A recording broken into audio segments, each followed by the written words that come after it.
All right, so are you ready to dive deep? Always. Let's get into it then. Today, we're exploring a poem called Firelight and Shadows, The Origin of Halloween.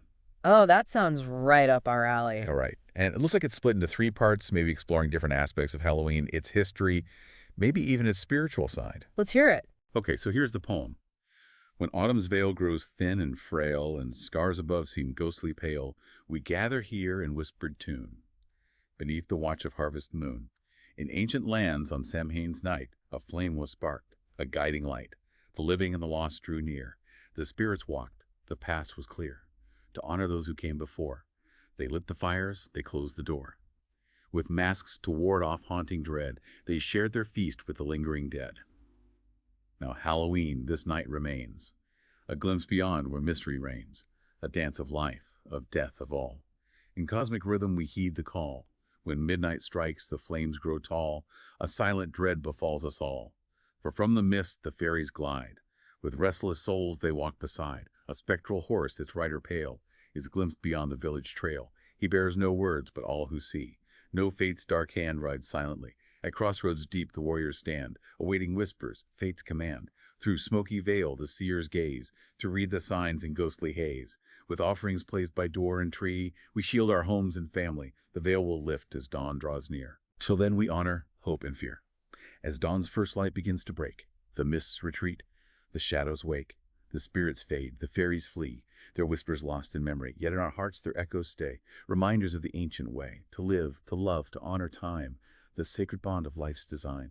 For though our days are brief and bright, we walk in both the dark and light, what's seen, what's felt, what lies beyond, are threads of one eternal bond. So on this night we understand, our lives are but a fleeting strand, and Halloween, with gifts bestowed, reminds us all we're not alone.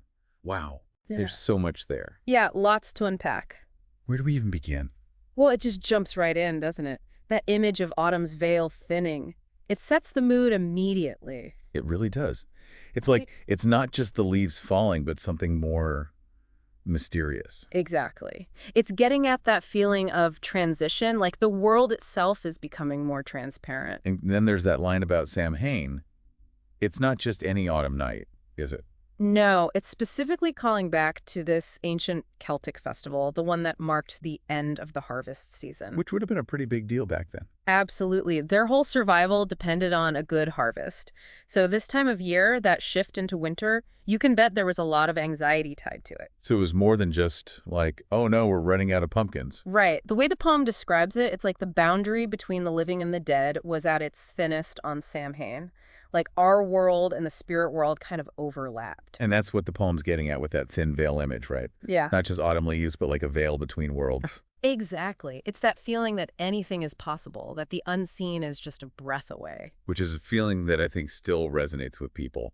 Even now, like when you're walking through a forest at night and every shadow seems like it could be something else. Oh, totally. That primal fear of the unknown. It's deep in our DNA. And the poem really plays with that, especially in the second part. The mood shifts, doesn't it? We get those images of the spectral horse rider, the fairies coming out of the mist. Gets a lot spookier, that's for sure. Yeah. The spectral horse rider always sends chills down my spine. What do you make of that image? Well, it's a classic image, isn't it? You see it in so many cultures, so many myths. The Grim Reaper, the Four Horsemen of the Apocalypse. There's something about a pale rider on a dark horse that just screams, doom, the Isn't inevitable. like fate coming to collect you. Exactly. But it's not just about death. It's also about those moments in life where we're at a crossroads. Think about the warriors in the poem standing at the crossroads, waiting for a sign, a whisper of fate's command. We all have those moments, don't we? Absolutely. Those times when you have to make a choice, even though you don't know what lies ahead. And just like those ancient people, we look for guidance. They had their seers, their rituals. Today, we might not consult oracles, but we still read our horoscopes, maybe dabble in tarot, or just look for signs in everyday life.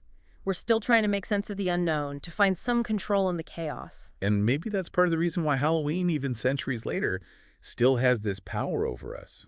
What do you mean? Well, it's like it allows us to play with those big existential questions, with our fear of death, the unknown. We dress up as ghosts and goblins. We decorate our houses with spooky stuff. And somehow it helps us process those things in a way that's safe, almost fun.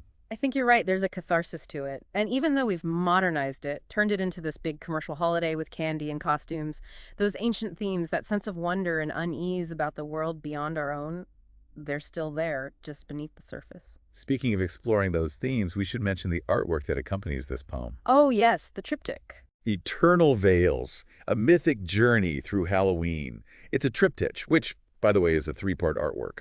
But anyway, it's a really powerful visual exploration of these same ideas. Yes, the supernatural, the cyclical nature of life and death, those mysteries of Halloween that the poem touches on. Exactly.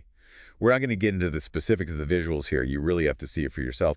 But it's worth checking out, especially after reading the poem. It really adds another dimension to the whole thing. It really brings it to life, yeah. Okay, so we've got this ancient festival, this poem that's both spooky and hopeful, this evocative artwork.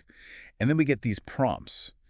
And they kind of threw me for a loop. How so? Well, we're talking about spirits, ancestors, the veil between worlds. And then the prompts bring up like an eternal force, a seraphim, and then alien influence. Oh, right, the prompts. That's interesting, isn't it? It's like they're asking us to expand our definition of otherworldly. You know, I think you're onto something. We've been focusing on the ghosts and goblins, the traditional Halloween creatures. But angels, seraphim, they represent another realm of the unknown. And they're often depicted as beings of light, power, just like those Halloween figures that inspire awe and a little bit of fear. It's a different kind of supernatural. And the alien influence prompt, I don't know, maybe that's our modern equivalent of fairies and spirits. Yeah. Like, it's how we explain the things we can't understand, those mysteries that still exist in our world. That's a really interesting connection. It's like throughout history, we've always needed those figures, those stories, to help us grapple with the big questions, the unknown. Whether it's ancient mythology or modern science fiction, we're always looking for something beyond ourselves. It makes you wonder, doesn't it? Like, when you're out there trick-or-treating this year, or maybe just carving a pumpkin, what are you really connecting with? Is it just about candy and costumes, or is it something deeper? Something that links us back to those ancient fears and hopes, that sense of wonder about the world, the universe, everything. I think it's all of that. It's the fun, the costumes, the traditions.